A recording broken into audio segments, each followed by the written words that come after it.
Assalamu alaikum wa rahmatullahi wa barakatuh. Donc nous sommes dans l'unité 3 et nous allons découvrir ensemble une forme de transaction qui est interdite. Et plus précisément, les jeux de hasard, d'accord?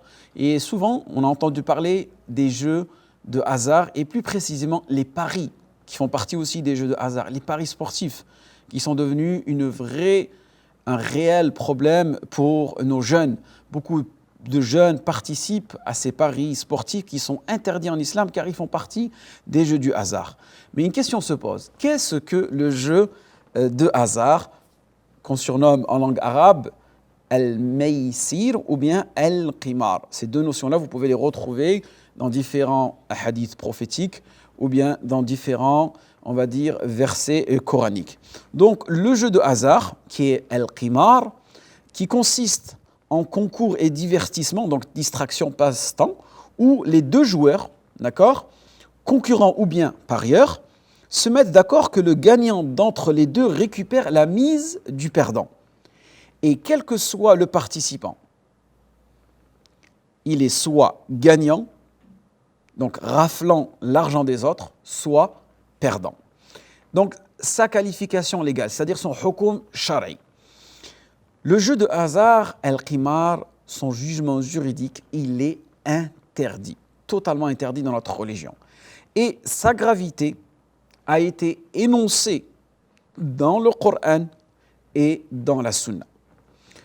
Allah subhanahu wa ta'ala a déclaré que le péché dû au jeu de hasard et le préjudice qu'il cause sont plus importants que son profit et son utilité. Allah subhanahu wa ta'ala, dans le Coran, qu'est-ce qu'il nous dit? يَسْأَلُونَكَ عَنِ الْخَمْرِ وَالْمَيْسِرِ قُلْ فِيهِمَا إِثْمٌ كَبِيرٌ وَمَنَافِعُ لِلنَّاسِ وَإِثْمُهُمَا أَكْبَرُ مِنْ نَفْعِهِمَا وَيَسْأَلُونَكَ مَاذَا يُنْفِقُونَ قُلِ الْعَفْوَ كَذَلِكَ يُبَيِّنُ اللَّهُ لَكُمْ الْآيَاتِ لَعَلَّكُمْ تَتَفَكَّرُونَ. Donc Allah subhanahu wa ta'ala, ici dans la traduction, il nous dit, et il t'interroge concernant le vin et les jeux de hasard. Dit, dans les deux, il y a un grand péché et quelques avantages. Vous voyez, quelques avantages pour les gens. Mais le péché qu'ils recèlent est plus important que leur utilité. Et là, on voit où les personnes sont attirées par ces petits avantages-là, d'accord, qui sont en apparence.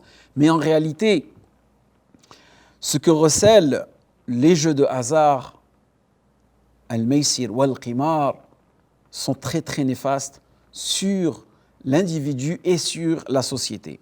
Et Allah subhanahu wa ta'ala aussi a décrété que le jeu de hasard est moralement impur en raison de sa perniciosité et de son effet néfaste sur l'individu et la société.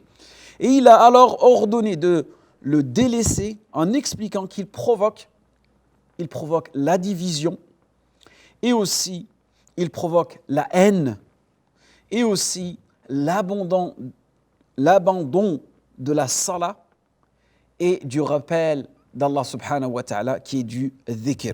Allah subhanahu wa ta'ala il nous dit dans le Coran, dans Surat al-Ma'ida, Ya ayyuhalladhina amanu innama al-khamru wal-maysir wal-ansab wal-azlam rijsun min amali ash-shaytan fajtanibuhu la'allakum tuflihun. Donc ici Allah subhanahu wa ta'ala nous dit, oh vous qui avez cru, sachez que le vin, le jeu de hasard, et ici les bétiles et les flèches divinatoires ne sont qu'une abomination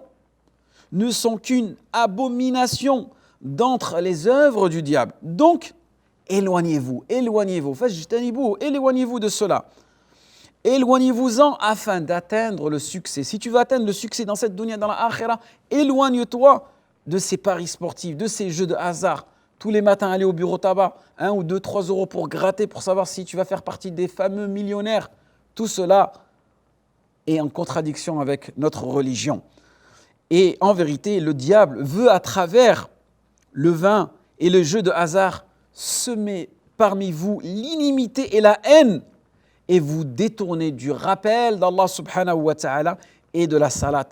Allez-vous donc cesser? Regardez, Allah subhanahu wa ta'ala, il nous parle Et il nous parle, allez-vous donc cesser de tout simplement pratiquer tout cela.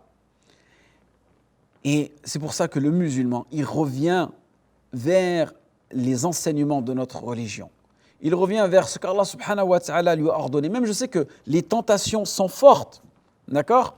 Et vous savez tous qu'aujourd'hui, les jeux de hasard mènent ceux qui s'y adonnent une certaine addiction. Une certaine addiction. Certaines personnes ne peuvent s'en passer des jeux de hasard, et dans toutes ses formes. Et cela ne mène en réalité qu'à la perte. Car si vous recherchez le succès dans cette dunya, dans cette akhira, le meilleur des succès, c'est tout simplement le suivi de ce qu'Allah subhanahu wa ta'ala nous a ordonné et ce que le prophète sallallahu alayhi wa sallam aussi nous a ordonné. Donc, barakallahu fikum, si toute personne avait l'habitude de pratiquer ces jeux de hasard, après avoir écouté ce cours, ce modeste cours, revenez vers ces versets-là. Revenez où Allah subhanahu wa ta'ala nous dit que tout cela ne ramène qu'à la perdition, qu'à l'animosité, et que cela ne ramène qu'à la perte, et que cela n'a aucun bénéfice, ni pour l'individu, ni pour la société, en espérant que ce rappel a été bénéfique pour vous et moi. Et on se donne rendez-vous tout de suite après au cours suivant.